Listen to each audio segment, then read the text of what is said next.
Welcome student. Today's topic is thermodynamic properties.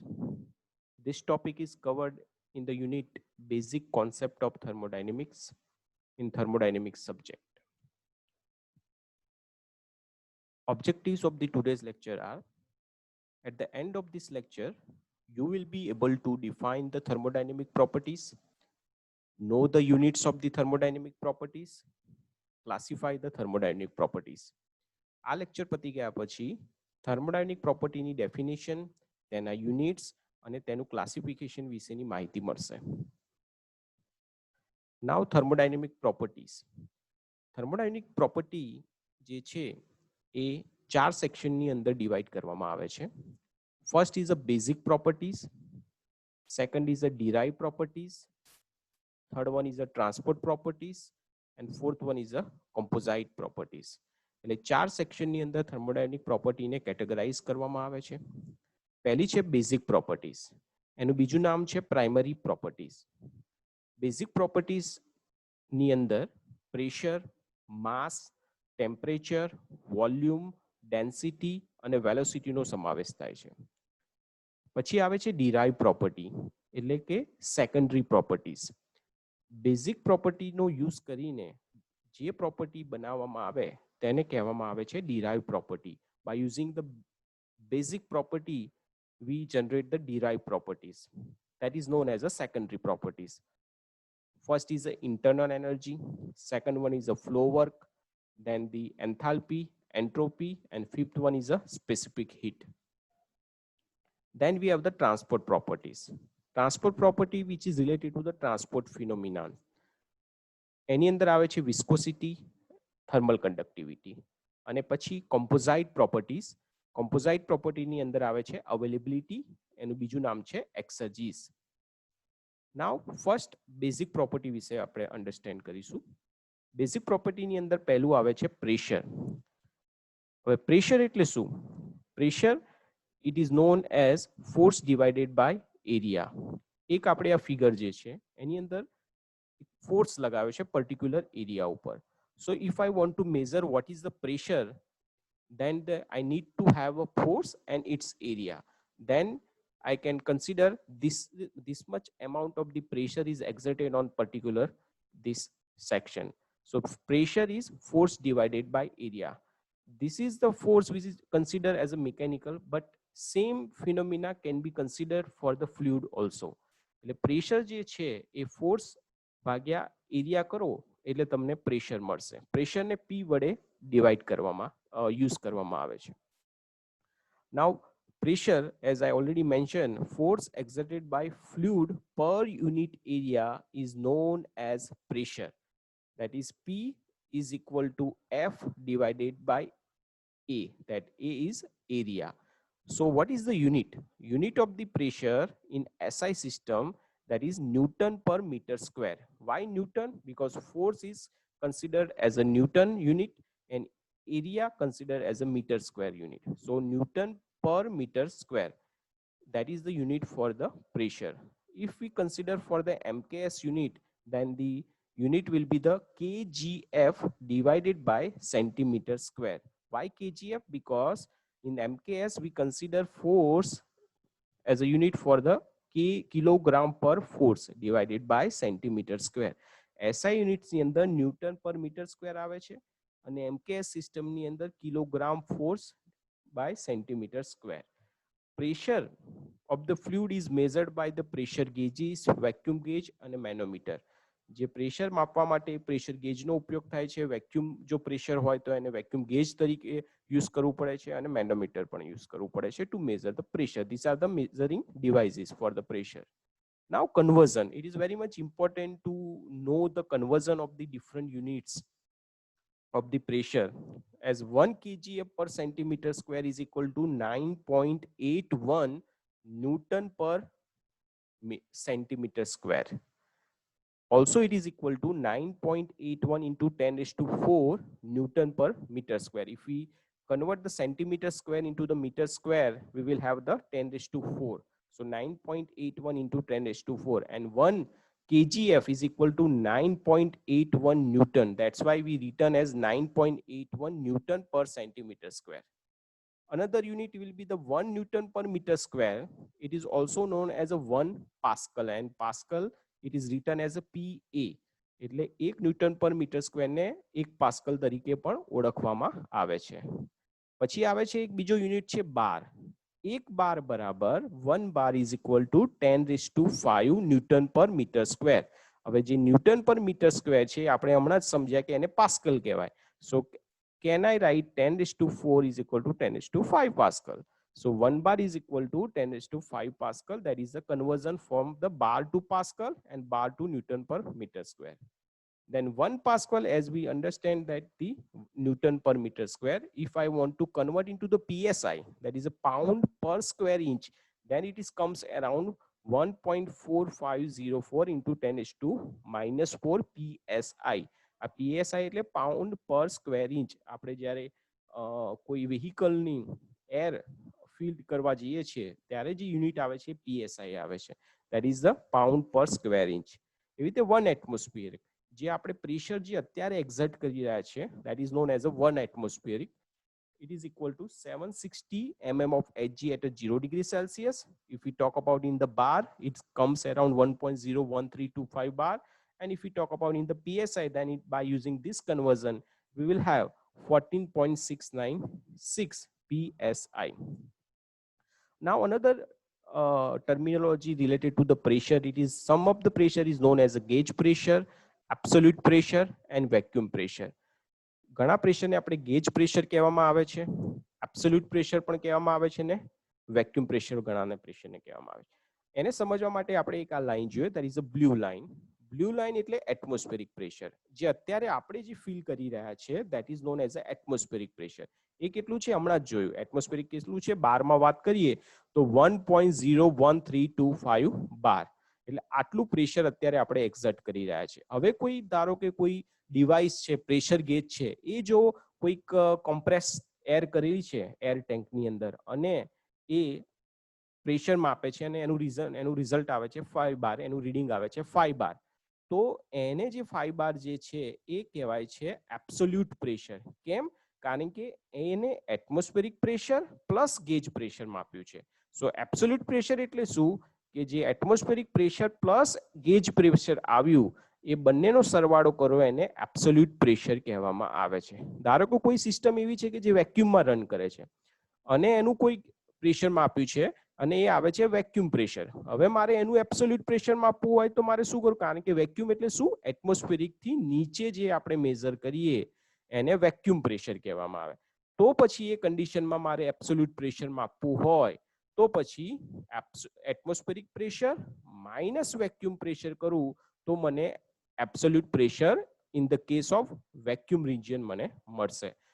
Detailed discussion is also covered in the FMHM subject related to the gauge pressure, absolute pressure and vacuum pressure.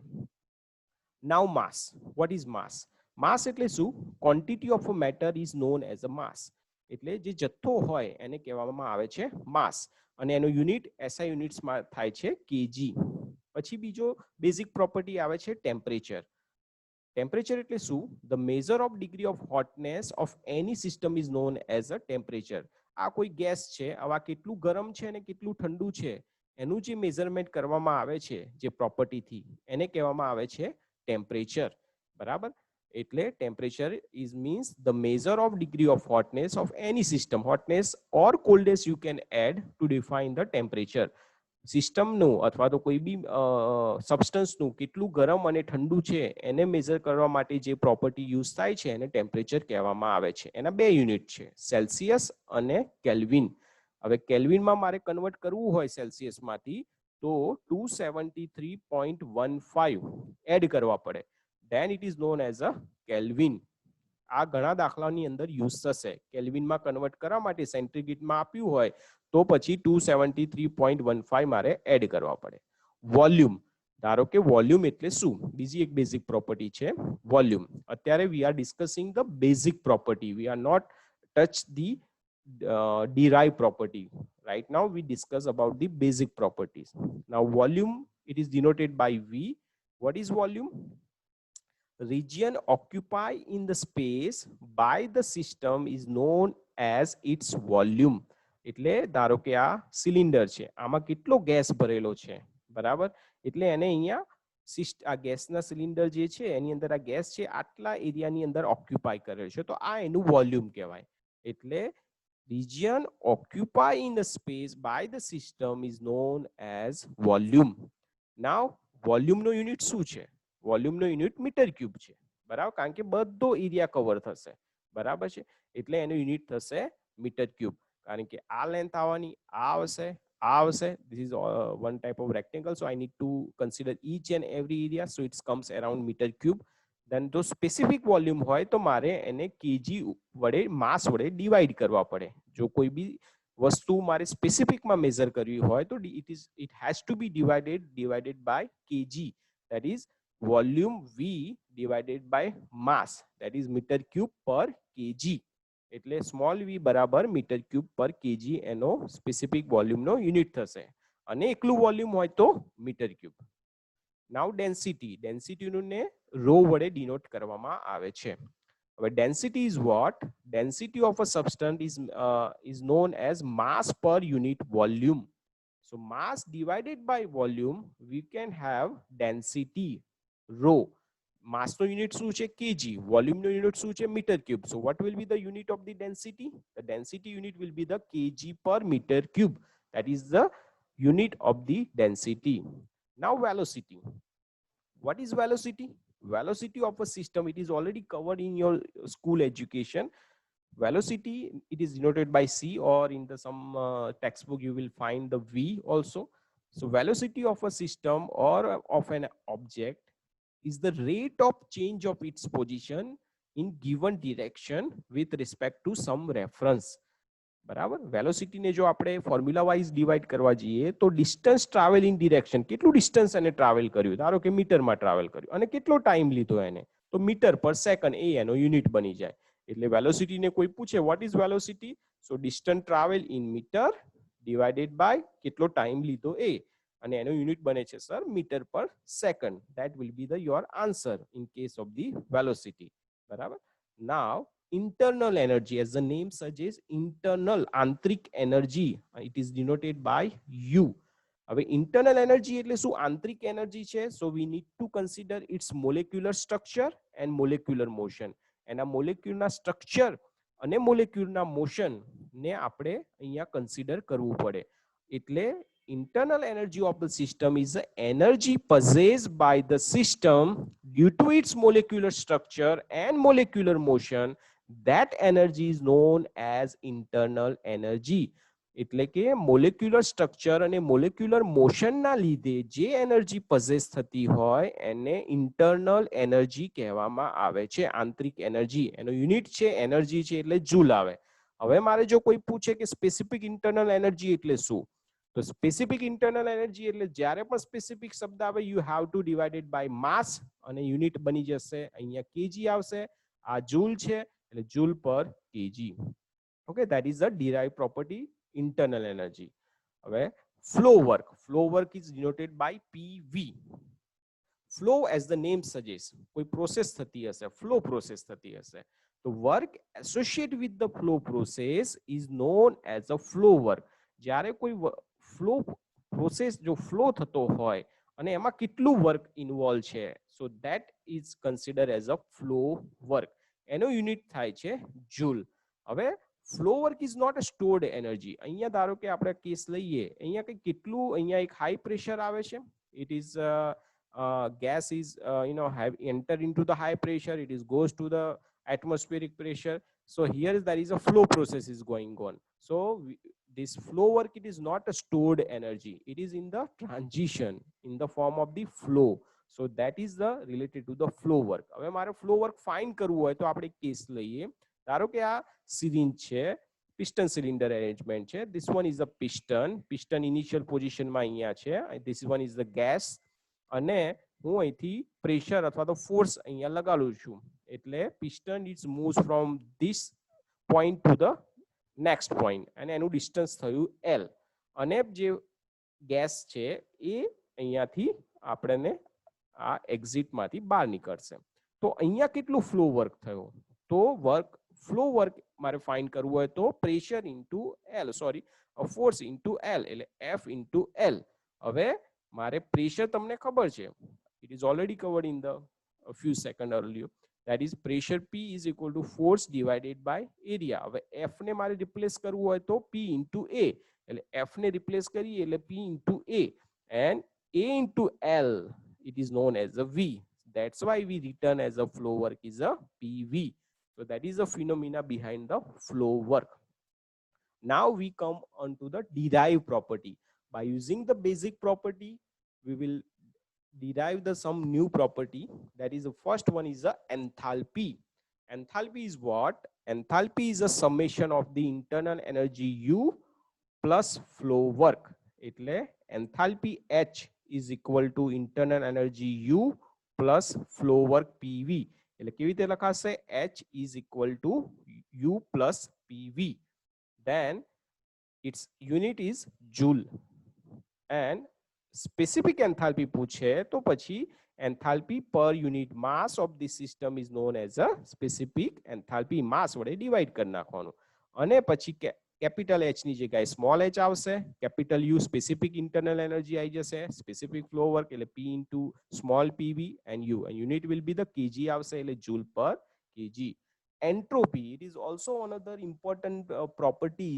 This is the entropy which is denoted by S, and entropy is the measure of a disorderness of the system. એટલે entropy એ સિસ્ટમમાં કેટલું ડિસઓર્ડરનેસ છે એનું measure કરતી પ્રોપર્ટીને entropy, સિસ્ટમની અવ્યવસ્થાના માપને entropy કહેવામાં આવે છે. આ જે એન્ટ્રોપીની વેલ્યુ છે એ absolute value of a thermodynamic at a particular thermodynamic system, it is not important. That means મારે કેટલી એની એબ્સોલ્યુટ વેલ્યુ છે ઇમ્પોર્ટન્ટ નથી. મારા માટે થર્મોડાયનેમિક સ્ટડી કરવું હોય તો જ્યારે કોઈ પ્રોસેસ થતી હોય છે બે એન્ડ સ્ટેટની અંદર, ત્યારે એન્ટ્રોપીમાં ચેન્જ આવે છે. There will be the change in the entropy when there is a going in the process. So that change in the entropy is main consideration. It is the main importance while doing the thermodynamic analysis. So entropy change is important, not the only entropy. And entropy change એટલે બે point આવશે. એક 1 to 2 process થતી હોય અને જો S2 value વધારે હોય તો S2 minus S1. અને જ્યારે એન્ટ્રોપી ચેન્જ થાય તો there will be the heat interaction અને એમાં ટેમ્પરેચર ઇન્વોલ્વ થશે. એટલે dq by t, this covered in your next chapter. dq by t, why there is a dq by t, and integration from 1 to 2 and joule per Kelvin. અને specific entropy આવે તો પછી S2 minus S1 dq by small, that we have to divide the mass mt joule per kg K. Now specific heat C, heat energy required to raise the temperature of a unit mass of the substance by 1 degree is known as specific heat of the substance. એટલે 1 degree જેટલું સબસ્ટન્સનું temperature મારે વધારવું હોય અને એ કેટલી energy મારે જોઈએ છે એને સ્પેસિફિક હીટ કહેવામાં આવે છે. સ્પેસિફિક હીટનો યુનિટ થાય છે જૂલ પર કેજી કે. હવે ટ્રાન્સપોર્ટ પ્રોપર્ટીઝ. હવે ટ્રાન્સપોર્ટ પ્રોપર્ટી એટલે શું કે જે મૂવમેન્ટ આવતી હોય, ટ્રાન્સપોર્ટ ફિનોમિના હોય. તો properties of the system like viscosity associated with the transport phenomena are known as transport property. When fluid flow, we take the viscosity, it is one of the important property. When the heat flow, we taken as a thermal conductivity as the one of the important property for the study. એટલે જ્યારે heat flow થતો હોય ત્યારે thermal conductivity પિક્ચરમાં આવશે અને fluid flow થતો હોય ત્યારે વિસ્કોસિટી પિક્ચરમાં આવશે. નાઉ કમ્પોઝાઇટ properties, properties which depends on both system as well as its surrounding. જે પ્રોપર્ટી સિસ્ટમ અને સરાઉન્ડિંગ ઉપર ડિપેન્ડ કરતી હોય એવી પ્રોપર્ટીને કમ્પોઝાઇટ પ્રોપર્ટી કહેવામાં આવે છે. હવે એમાં એક છે availability or exergy. What is availability or exergy? It is the maximum useful work that can be done by the system for given state of its surrounding is known as availability of the system. એટલે કે કેટલું maximum useful work થઈ શકે છે, બરાબર, જે system દ્વારા with the help of this surrounding, that is known as availability or exergy. Only definition is important for the composite property. There will be no more discussion on the availability in exergy for your this thermodynamic subject. Only the definition is important. What is exergy or what is availability? At that time you need to write that maximum useful work that can be done by the system for given state of its surround is known as a availability. એટલે કે system અને surrounding જે available છે આપણી જોડે એમાંથી કેટલું maximum useful work મળી શકે છે એને અવેલેબિલિટી કહેવામાં આવે છે. નાવ ક્લાસિફિકેશન, જે પેલું ક્લાસિફિકેશન એ હતું that is the basic, derive, transport અને કમ્પોઝાઇટ, બરાબર, એ મીન્સ ક્લાસિફિકેશન. એના પછી એના ફોર્મના પ્રમાણે આપણે બીજી રીતે પ્રોપર્ટીને ક્લાસિફાઈ કરીએ છીએ. Some of the property it is come in the extensive property and intensive property, બરાબર. પછી બીજી પ્રોપર્ટીને આપણે મેક્રોસ્કોપિક પ્રોપર્ટી કહીશું અથવા તો માઇક્રોસ્કોપિક પ્રોપર્ટી કહીશું.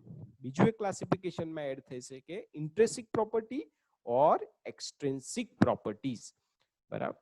Now, first, what is extensive property? The property whose value depends on the mass.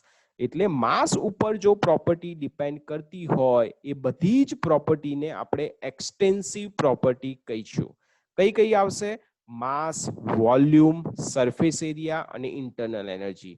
આ બધી જ પ્રોપર્ટી જેમ જેમ માસ વધે કે ઘટે તો વોલ્યુમમાં ચેન્જ આવશે, સરફેસ એરિયામાં ચેન્જ આવશે અને ઇન્ટરનલ એનર્જીમાં ચેન્જ આવશે. એટલે આ બધી જ પોતે માસ પણ એમાં અંદર એડ થયેલું છે.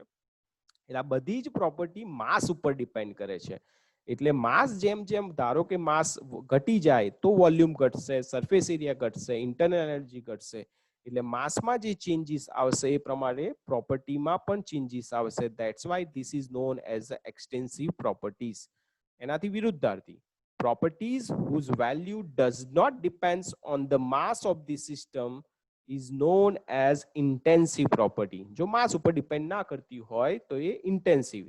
એવી રીતે કે પ્રેશર, ટેમ્પરેચર, ડેન્સિટી અને જે બધા માસ વડે જે ડિવાઈડ કરેલી હતી એ specific heat, specific enthalpy, specific internal energy, એ બધી પણ ઇન્ટેન્સિવ પ્રોપર્ટીમાં આવશે. ધારો કે આપણે કોઈક બકેટ હોય, એ બકેટની અંદર અડધું પાણી છે અને બકેટની અંદર ધારો કે એ જ બકેટમાં આપણે ફૂલ પાણી, ફૂલ બકેટ ભરી દઈએ અને એનું પ્રેશર અને ટેમ્પરેચર માપીએ તો બંને સેમ જ આવવાનું છે.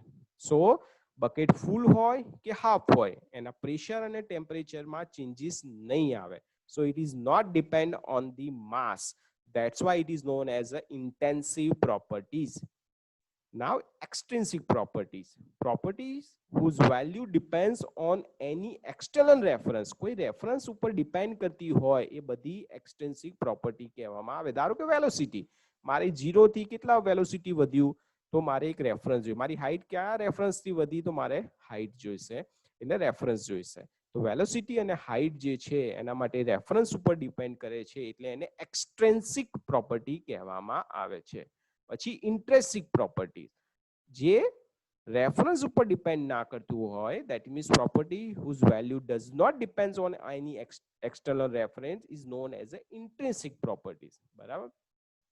એમાં કઈ આવશે? Mass, volume, temperature and pressure. It is the intrinsic. આ કોઈ રેફરન્સ ઉપર ડિપેન્ડ કરતી નથી. Now macroscopic properties and microscopic properties.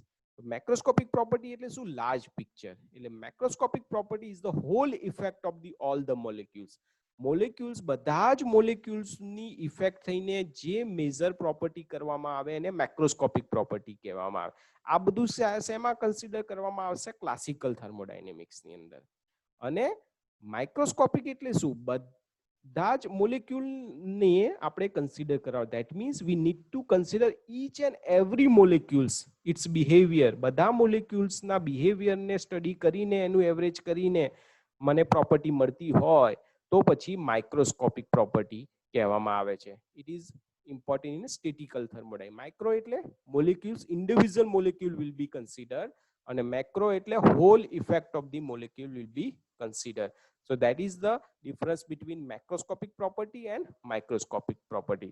So in this lecture we discuss about the thermodynamic properties, પછી thermodynamic property નું main categorization, then we derive the we classify the thermodynamic property in different way, that is extensive, intensive, extrinsic, intrinsic, and macroscopic property and microscopic properties.